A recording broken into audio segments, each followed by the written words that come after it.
10월 25일 월요일 즐거운 우리 집. 어린 아들이 왜 우리 집을 떠나 이사를 가야 해요? 라고 물었습니다. 집의 의미를 설명하기란 5살짜리 아이에게는 특히 어렵습니다.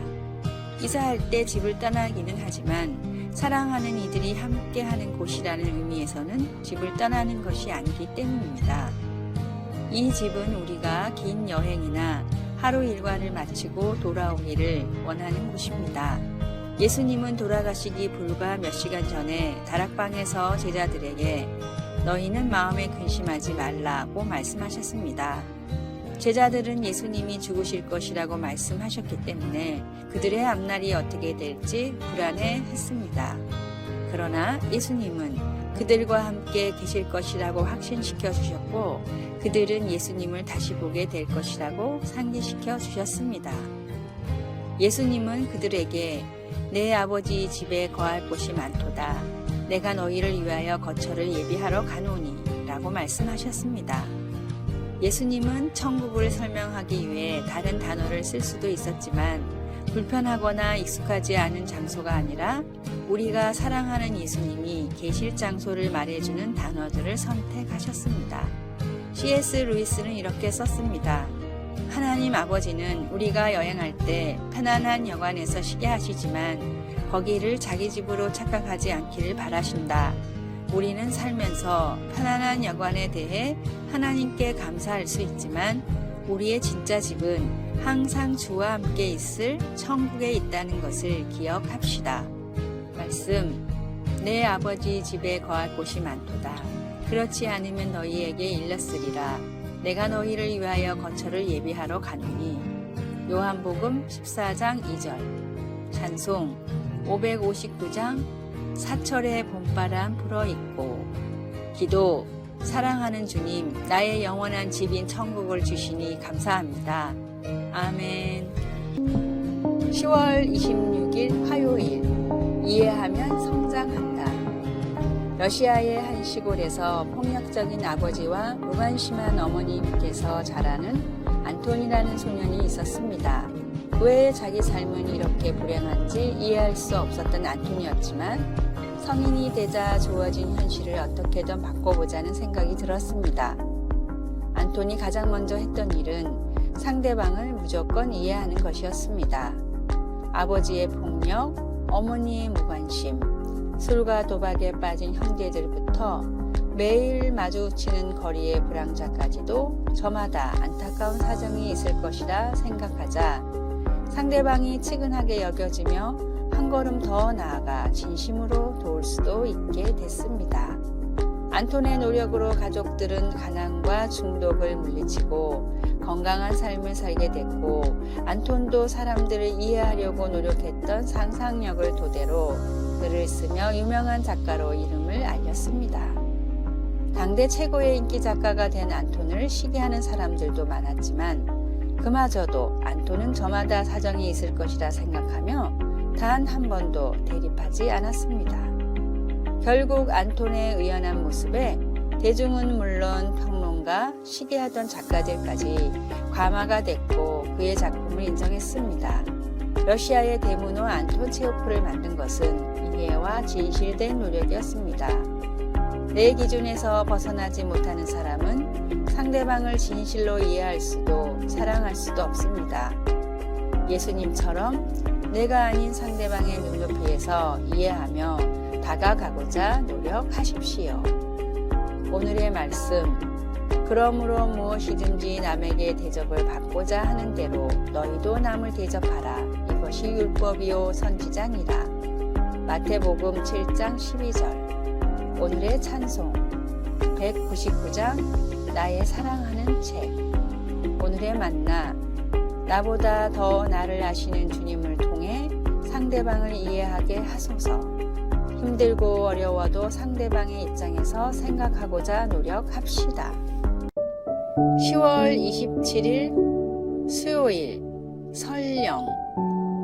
인생의 여정에서 우리에게 엄청난 타격이 올 때가 있는가 하면 기적이 일어날 때도 있습니다. 바벨론의 포로로 잡혀있던 세 젊은이는 그 땅을 지배하는 무시무시한 왕 앞에 서서 어떤 상황에도 그들을 위해 우뚝 솟은 거대한 금 신상에 절하지 않겠다고 담대히 선포했습니다. 그들은 같이 이렇게 선언했습니다. 우리가 섬기는 하나님이 계시다면 우리를 맹렬히 타는 풀무불 가운데에서 능히 건져내시겠고 왕의 손에서도 건져내시리이다. 그렇게 아니하실지라도 우리가 금 신상에게 절하지도 아니할 줄을 아옵소서. 이 세 젊은이 사드락, 메삭, 아벳느고는 그 맹렬히 타는 풀무불에 던져졌지만 하나님은 그들을 기적적으로 구해주셔서 그들의 머리카락 하나도 그을리지 아니하였고 겉옷에는 불탄 냄새도 없었습니다. 그들은 죽을 각오가 되어 있었고 하나님을 향한 그들의 믿음은 확고했습니다. 설령 하나님이 그들을 구해주시지 않았더라도 말입니다. 하나님은 설령 우리가 사랑하는 사람이 병이 낫지 않고 설령 우리가 직업을 잃게 되고 설령 우리가 박해를 받게 되더라도 우리가 하나님께 매달려 있기를 원하십니다. 하나님은 우리를 삶 가운데 위험으로부터 구해 주실 때도 있지만 그렇게 하지 않으실 때도 있습니다. 그러나 우리가 확고히 붙잡을 수 있는 진실은 우리가 섬기는 하나님은 능히 하실 수 있고 우리를 사랑하시고 모든 불같은 시련과 모든 설령의 경우에도 우리와 함께 하신다는 것입니다. 말씀. 우리가 섬기는 하나님이 계시다면 우리를 맹렬히 타는 풀무불 가운데에서 능히 건져내시겠고 그렇게 하지 아니하실지라도 왕이여 우리가 왕의 신들을 섬기지도 아니할 줄을 아옵소서. 다니엘 3장 17절에서 18절. 찬송 191장 내가 매일 기쁘게. 기도. 주님을 사랑합니다. 우리에게 매일 어떠한 상황에서도 흔들리지 않는 믿음과 힘 그리고 소망을 내려 주소서. 아멘. 10월 28일 목요일. 마음을 더럽히는 숫. 유독 말썽을 부리는 딸 때문에 마음고생을 하던 어머니가 있었습니다. 아버지는 청빈한 목사님인데다가 자녀가 8명이나 됐기 때문에 생활이 어려울 수밖에 없었습니다. 딸은 가난에 대한 불만을 나쁜 친구들과 불법을 저지르며 풀었습니다. 딸을 그냥 두고 볼 수 없었던 어머니는 하루는 숯을 잔뜩 가져와 딸 앞에 내어놓으며 말했습니다. 이미 식어서 차가워진 숯이란다. 한번 가슴에 품어보겠니? 그게 무슨 말이에요. 뜨겁진 않아도 옷이 더러워지잖아요. 어머니는 딸을 꼭 안으며 말했습니다. 뜨겁지는 않지만 몸을 더럽히는 숯처럼 나쁜 행실도 겉으론 드러나지 않지만 우리의 마음을 더럽힌단다. 이 말을 들은 딸은 어머니의 심정을 이해하고 다시는 나쁜 일을 저지르지 않고 하나님 안에서 사명을 다하며 살았습니다. 감리교회 창시자 요한 웨슬리를 키워내고 8명의 자녀를 바르게 키워 영국에서 훌륭한 어머니의 귀감으로 여기는 수잔 웨슬리의 일화입니다. 겉으로 드러나지 않아도 말로 행동으로 하나님과 멀어지고 다른 사람을 상처 주고 있지는 않습니까? 보이지 않는 내면에도 하나님의 말씀과 사랑이 가득할 수 있도록 말씀을 채워놓고 기도로 구하십시오. 오늘의 말씀. 인자와 진리로 인하여 제약이 속하게 되고 여호와를 경외함으로 인하여 악에서 떠나게 되느니라. 잠언 16장 6절. 오늘의 찬송 250장 구주의 십자가 보혈로. 오늘의 만나. 은연중에 사람들에게 상처 주는 죄를 짓지 않게 지켜주소서. 잘못한 사람에게 주님이 주시는 지혜로 말합시다. 10월 29일 금요일. 오직 기도로. 어느 날 밤늦게 암치료를 받고 있는 친구가 자신의 친구에게 전화를 했습니다. 그녀가 눈물을 참지 못하고 흐느끼자 친구 또한 눈물이 쏟아져서 속으로 이렇게 기도했습니다. 어찌해야 하나요, 주님? 그녀의 울음소리는 마음을 짓눌렀습니다. 전화를 받은 친구는 그녀의 고통을 멈추게 할 수도 없었고 그 상황을 고칠 수도 없었고 힘을 줄 만한 적절한 말 한마디도 생각나지 않았습니다. 하지만 누가 그녀를 도울 수 있는지는 알았습니다. 두 친구는 함께 울며 더듬더듬 기도를 하다가 예수님, 예수님만 반복해서 속삭였습니다. 그녀의 울음이 훌쩍거림으로 가라앉으면서 마침내 숨소리가 조용해졌습니다. 그러다가 갑자기 친구 남편의 목소리가 들려 깜짝 놀랐습니다.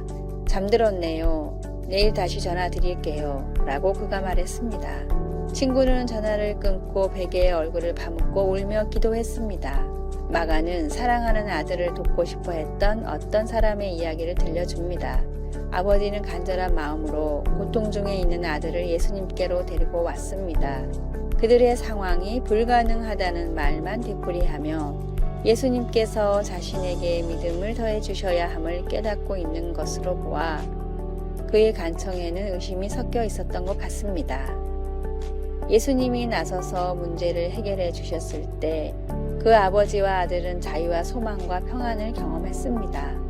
사랑하는 사람들이 고통받고 있을 때 적절한 조치와 완벽한 조언을 해주고 싶은 것은 당연한 일입니다. 하지만 우리를 진실로 도울 수 있는 유일한 분은 그리스도이십니다. 우리가 예수님의 이름을 구할 때 주님은 우리가 주님의 임재하시는 능력을 믿고 의지할 수 있게 해 주십니다. 말씀.